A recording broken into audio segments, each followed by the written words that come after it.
Do you like long periods of silence and then sudden loud noises? You do. Huh. I did a video a few weeks ago about what is true horror, where I basically said that I don't believe in making fun of anyone for being frightened of things that I'm not frightened by, and so on. Because I think horror is ultimately one of the most subjective genres, along with comedy. So, this review, I don't want to make fun of people who are frightened by lots and lots of jump scares, but it's very hard. So The Woman in Black 2 is, it's a sequel to The Woman in Black, if you can believe it.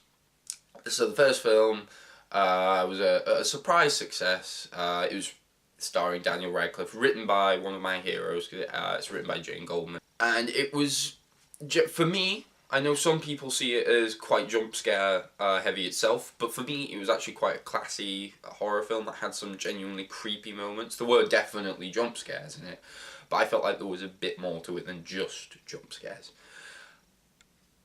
The second one,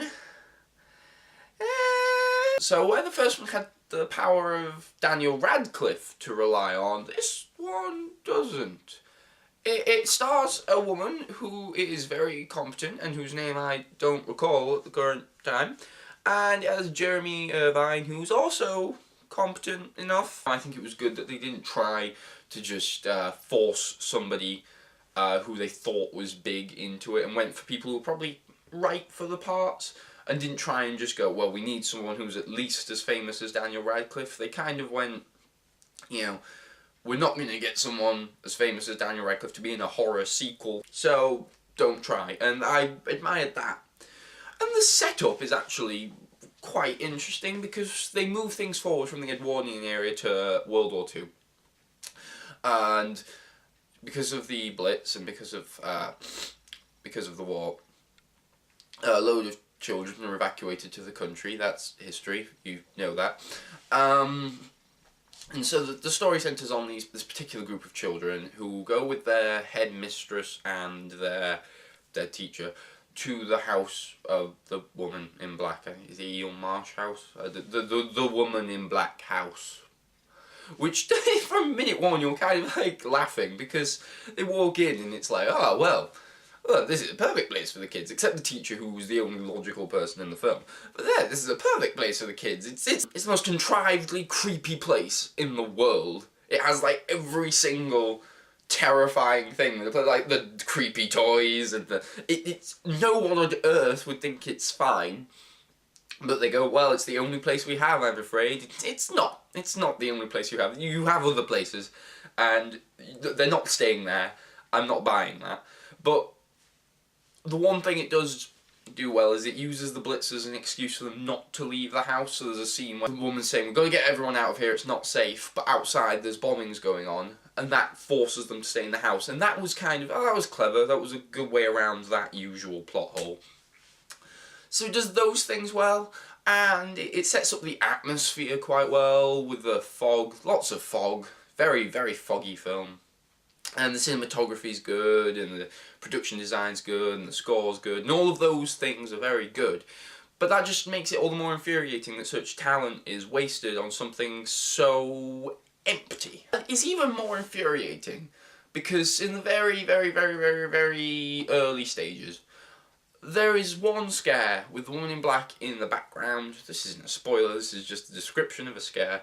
With the woman in black in the background, someone in the foreground, and just the way it uses focus implies that maybe things will actually be subtle and creepy. But they're not. There is one moment there, I just discussed, and then there is one moment towards the end involving the higher part of the frame, and again, a use in focus. And it sort of relies on an anticipation of you knowing what's going to happen. This is quite creepy. The rest of the scares?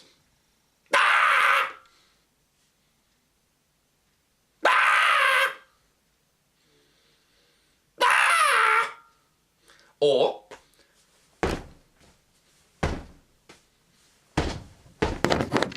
I actually dislodged my camera in the ensuing banging, but that's what you're letting yourself in for if you do pay to see The Woman in Black 2.